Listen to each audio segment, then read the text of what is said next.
Festival fenomena gerhana matahari total yang dipusatkan di Jembatan Ampera, Palembang, Rabu 9 Maret 2016 menyedot banyak minat pengunjung. Selain di Jembatan Ampera, kawasan Benteng Kuto Besak juga terlihat sangat padat.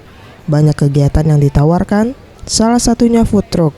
Ada sekitar 10 food truck hadir di sini menawarkan berbagai macam makanan, seperti ayam bakar, martabak, hotdog. Untuk berbelanja di food truck, para pengunjung diwajibkan untuk membeli voucher terlebih dahulu. Menurut Yanti, warga Bukit menjelaskan dirinya bersama keluarga sangat menikmati dengan adanya food truck, sebab di Palembang masih jarang ditemui. Ribet apa? Agak ribet dikit.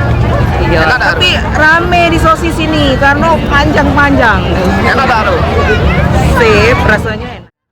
Hal senada juga disampaikan oleh Fiat, warga OI. Dirinya sengaja mencoba makanan food truck karena rasa penasaran, dan menurutnya makanannya cukup enak sesuai dengan harga yang ditawarkan.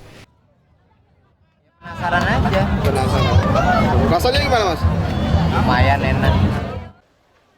Mega Dwi Handayani, Farel Dwi Satria, Sriwijaya TV.